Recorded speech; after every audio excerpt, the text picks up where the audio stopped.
Moving into a new home is supposed to be a fresh start, but for the Reynolds family, it marked the beginning of a nightmare. The Reynolds, Mark, his wife Jessica, and their 6-year-old son Caleb had been searching for the perfect home for months when they stumbled upon the property. A spacious 2-story colonial house in a quiet suburban neighborhood, it seemed too good to be true. And perhaps it was.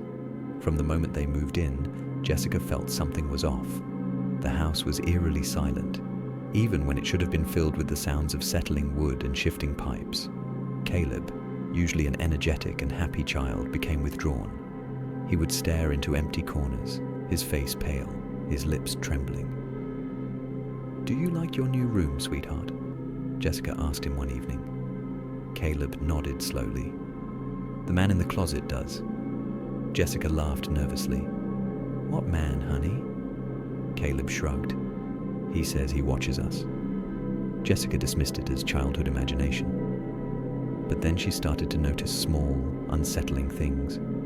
Doors would be slightly ajar when she was sure she had closed them. Objects moved just inches from where she left them. At first, she thought Mark was moving them absent-mindedly, but he denied it. One night, as Mark was working late, Jessica sat in the living room reading when she heard it. A creaking sound, like footsteps, coming from upstairs. Assuming it was Caleb out of bed, she climbed the stairs quietly. But when she peeked into his room, he was fast asleep. The closet door was open. She distinctly remembered closing it. A chill ran down her spine as she reached forward and shut it, whispering, "Just my imagination." But she didn't believe it. Days turned into weeks, and the strange occurrences escalated. Jessica began waking in the middle of the night to the sensation of being watched. Shadows seemed darker, stretching unnaturally. A strange knocking sound echoed through the house at odd hours. Even Mark, ever the skeptic, admitted something felt off. One night, Jessica woke to find Caleb standing at the foot of their bed, his eyes vacant, lips trembling. "Caleb? Honey, what's wrong?" "He doesn't like that you're here," Caleb whispered. "He says you took his house." Jessica sat up, her heart pounding. "Who, sweetheart?" Caleb turned slowly and pointed toward the open bedroom door. "The man in the closet." Jessica refused to ignore it anymore. She began researching the history of their house and was horrified by what she found. Decades earlier, a man named Richard Holloway had lived there alone. Holloway had a reputation for being strange, reclusive, and was last seen wandering the neighborhood muttering about watching over his home. When he vanished, police assumed he had left town.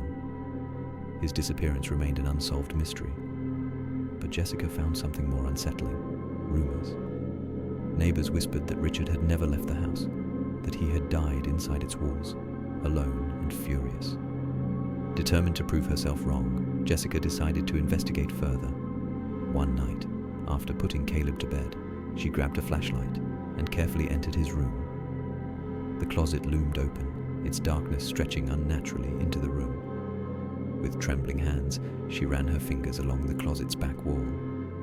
And then, a hollow sound. Her breath caught.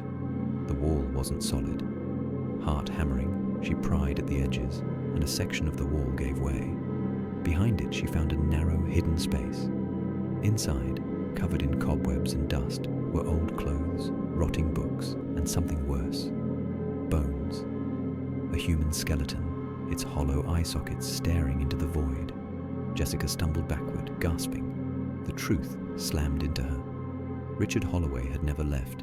He had died in that hidden space, his body forgotten, his soul trapped, and he was watching. The escape. The Reynolds didn't spend another night in the house.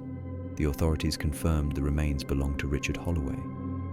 But even after the discovery, the house was never quite right.